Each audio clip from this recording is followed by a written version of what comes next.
तो यार हमारी एपिसोड की शुरुआत एक अनजान फॉरेस्ट में कुछ अनजान लोगों से होती है जो कि आपस में बैठ के ये बातें कर रहे होते हैं कि हमारा टारगेट एक एडवेंचरर है जिसके बारे में कोई कुछ ज्यादा नहीं जानता। मैं चाहता हूँ कि मेरा काम नए मुंह निकलने से पहले ही खत्म हो जाए। तो यार कहानी जाती है किलिया नाम के एक टाउन पे, जहाँ पे हमारा मेन कैरेक्टर यूजी अपनी टीम के साथ मिलके अपनी पेट पूजा वगैरह कर रहा होता है। तभी उसे टाउन में घंटी की आवाज सुनाई देती है। वो एक अनजान शख्स से पूछता है कि ये सब कुछ आखिर क्या चल रहा है। तो अनजान शख्स उसके जवाब में कहने लगता है आला मकाम वाला प्रीस्ट जो कि सेंट्रल से यहाँ पे आया हुआ है। तो लोग चर्च वगैरह जाते हैं उसकी अच्छी अच्छी बातें सुनने। ये सेंट्रल का वर्ड सुनते ही हमारे मेन कैरेक्टर को उसी चीफ की बात याद आने लगती है। इस वक्त लिली ये रिपोर्ट देने गई थी कि हमारा मेन कैरेक्टर टाउन छोड़ के चला गया है। इसी दौरान यूजी की वहाँ पे एक स्लाइम भी मौजूद होती है जो कि सारी की सारी बातें सुन रही होती है। इस दौरान चीफ कह रहा होता है जो कुछ भी उससे वुड्स में मिला इंक्लूडिंग डेड बॉडी और डिस्पेल स्टोन, उसकी सारी की सारी रिपोर्ट उसने सेंट्रल में बेच दी है। अभी दूसरे सीन में हमें एक और अनजान गिल्ड में दिखाया जाता है जहाँ पे हमारा मेन कैरेक्टर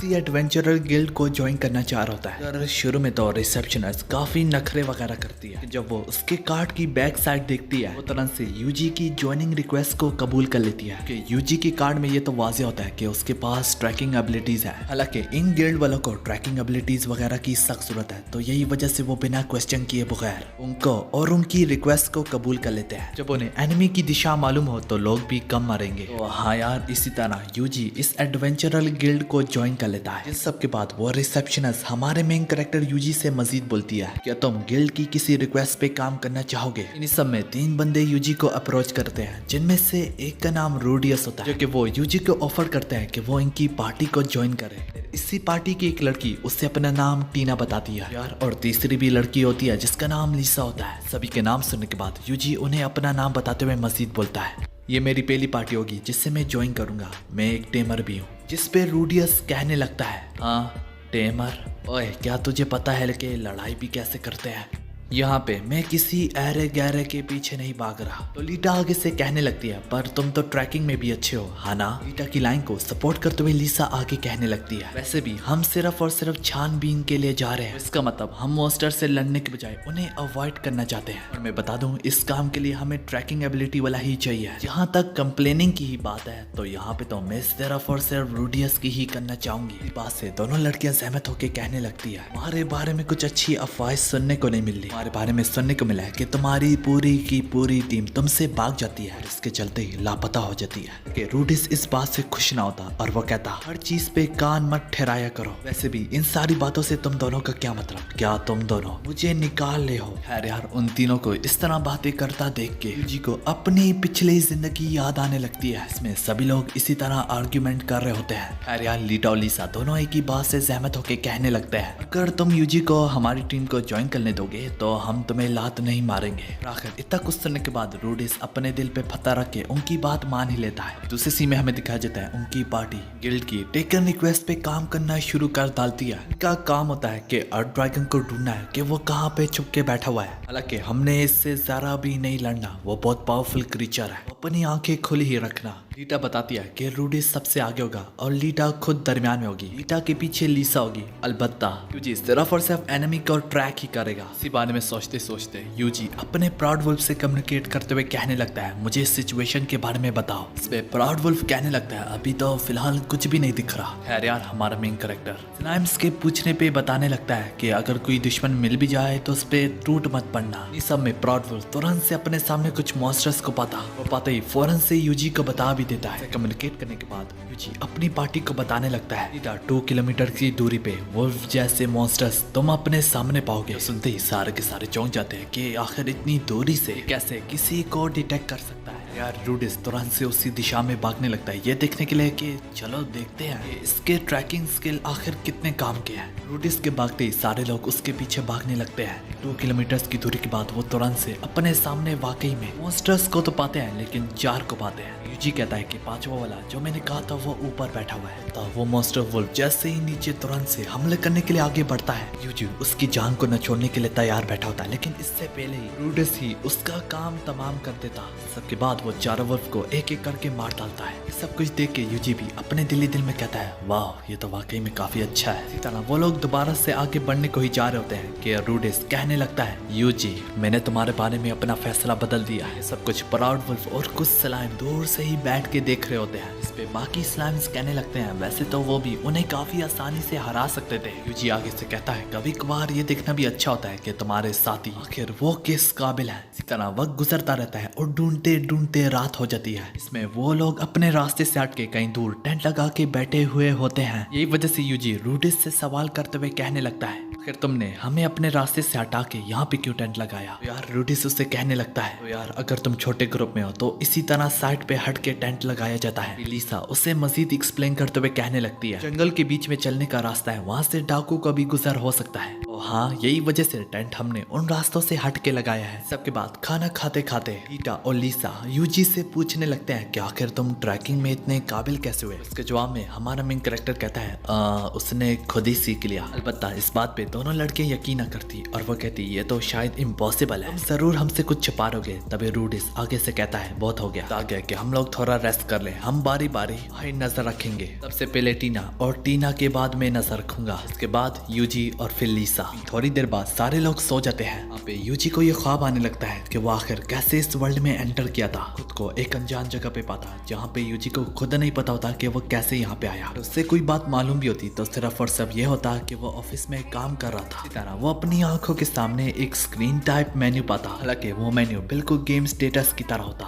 अनजाने में उसका हाथ एक सॉफ्ट सी चीज पे लगता और वो एक स्लाइम होती है। अलबत्ता उसको छूने के बाद उसका भी स्टेटस ओपन हो जाता है। आखिर इतना कुछ देखने के बाद यूजी को ये बात तो मालूम हो ही जाती है कि वो किसी गेम वर्ल्ड में एंटर कर चुका है। ये स्लाइम थिंगी उसका एक साथी है। स्लाइम उससे कहीं पे ले जाने लगता है। यूजी उसका पीछा करते करते एक अनजान लकड़ियों के घर में आ जाता है। काफी तादाद में बुक्स वगैरह पड़ी होती है। जैसे यूजी पास में ही एक बुक को खोल के पढ़ने ही लगता है, सिर्फ पहले पेज से उससे काफी ज्यादा मैजिक एक्वायर्ड हो जाते हैं, जो देखते ही हमारा मेन कैरेक्टर समझ तो जाता है कि सिर्फ और सिर्फ रीडिंग से ही वो काफी ज्यादा मैजिक और स्किल्स को एक्वायर कर सकता है। साथ जो कि उसकी HP और MP दोनों की दोनों बढ़ाई जा रही होती है। फिर तभी उसकी नजर अपने पैरों तले नीचे जाती है। उसके पैरों तले नजर पड़ते ही वो अपने चारों तरफ स्लाइम ही स्लाइम पाता है। वो रीडिंग भी शुरू कर डालते हैं, पर जो वो रीड कर रहे होते हैं सारे के सारे स्किल्स और मैजिक हमारा मेन कैरेक्टर एक्वायर करता चला जाता है, क्योंकि उसके एक्वायर स्किल की वजह से यहाँ तक बातें भी शुरू कर डालते हैं। इसी बारे में सोचते सोचते उसकी रात को आंख खुल जाती है। तभी उसका स्लाइम मैजिक के थ्रू कम्युनिकेट करते हुए यूजी का नाम पुकार रहा होता है। यार यूजी उठते ही कहने लगता है उस बात को एक हफ्ता हो गया है। दोबारा से उसका स्लाइम मैजिक के थ्रू कम्युनिकेट करते हुए उसका नाम पुकारता है। पुकारते ही मजीद बोलता है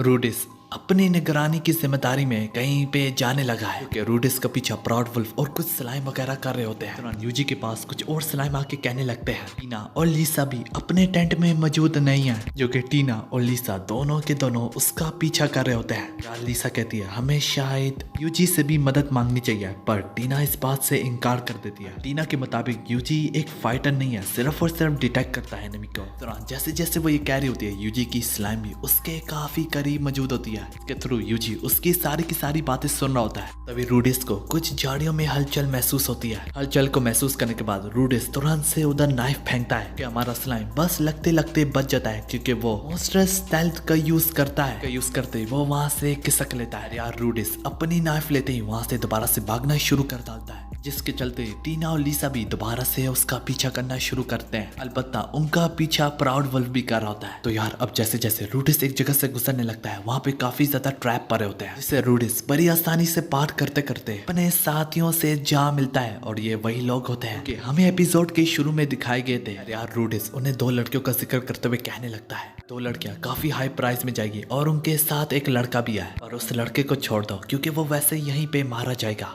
पता मैं गिल्ड में वापस जाके ये कहूंगा कि वो दोनों लड़कियां कहीं पे चली गई थी और इसके चलते लापता हो गई, जो कि ये सारी की सारी बातें वहाँ पे मौजूद स्टेल्थ मोड में स्लाइम सुन रहा होता है। अब स्टेल्थ मोड का यूज करके स्लाइम उनकी नजरों से छुप सकता है, तो उसकी ये सारी की सारी बातें यूजी सुन रहा होता है। सुनते ही उससे ये बात तो क्लियर हो ही जाती है कि आखिर क्यों उसकी पार्टी क्वेस्ट पे जाने के बाद लापता होती थी। रूडिस मजीद बोलता है मुझे तो लगता है कि वो लड़कियां भी बस जल्दी आती होगी यहाँ पे, उन्हें तुरंत से सुला देंगे जैसे ही वो हमारे ट्रैप पे कदम कदम भी रखेंगे। अरे यार वो बुड्ढा खड़ा होके कहने लगता है वक्त काफी करीब है, वैसे भी चांद बस गंदा होने को ही लगा है और तमाम क़यामतें और आफतें ब्लू मून के नीचे ही आती है। जात का ब्लू मून कहता है तमाम की तमाम क़यामतें और आफतें ब्लू मून के दौरान ही आती है। शायद इससे क्या मतलब था वो हमें आगे ही पता चलेगा। फिर तभी उसी बुड्ढे का साथी कहने लगता है क्या बकवास कहानी है। पता ये सुनते ही वो बुड्ढा उसकी गर्दन को कस के पकड़ लेता है। इतना सीरियस देख के रूडेस भी उस कहानी पे यकीन करने के लिए तैयार हो जाता। वो बुड्ढा रूडेस से सहमत होकर मजीद बोलता है जो के मोस्टर वगैरह को छोड़ते हैं वो सारे के सारे इससे डरते हैं। इन सब के बाद ही वो बुड्ढा अपने साथी की गर्दन छोड़ता है। यार वो दोनों लड़कियां बाहर बैठ के ये डिसाइड कर रही होती है कि अब उन्हें आगे क्या करना है। अगर बिना प्लान के वो अंदर टूट भी नहीं पड़ते तो फिलहाल वो डिसाइड करते हैं कि अभी के लिए पीछे हटना बेहतर होगा।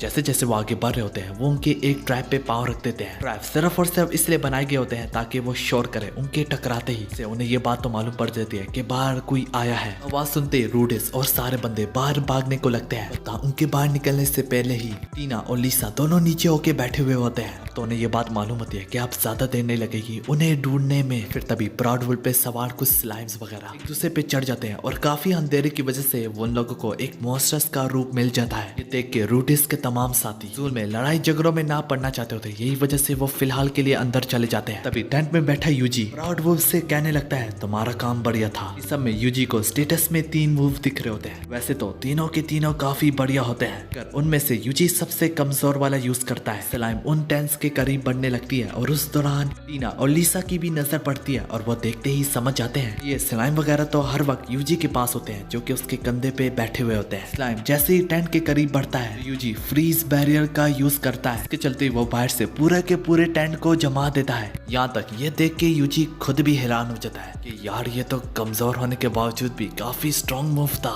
अब दूसरे सीन में हमें दिखाया जाता है स्लाइम उसी बुड्ढे को अपने मुंह से बाहर निकालता है। देख के दोनों की दोनों लड़कियां चौंक जाती है। उस वक्त तक यूजी खुद भी वहाँ पे आया होता है। जब टीना उस बुड्ढे को काफी करीब से देखती है तो वो उससे जानती होती है इस बुड्ढे का नाम गेलियस होता है, जो कि टीना कहती है ये बस एक डाकू है। यहाँ तक इससे कैप्चर करने की क्वेस्ट भी हमारे गिल्ड पे मौजूद है। काफी बाउंटी है इसके ऊपर। सारी की सारी बातों में वो लड़कियां उससे मजीद बोलने लगती है। ऐसे तो तुम ट्रैकिंग के अलावा भी काफी कुछ कर सकते हो। तभी लिसा इसके आगे मजीद बोलती है अगर तुम ये सब कुछ कर ही सकते हो फिर तो हमें तुमसे मजीद आगे भी मदद मांगनी चाहिए। अगर ये सुन के यूजी को अपनी पिछली जिंदगी याद आने लगती है जब जैसे जैसे वो अपना काम खत्म ही करता था उससे तुरंत से नई फाइल्स दे दी जाती थी।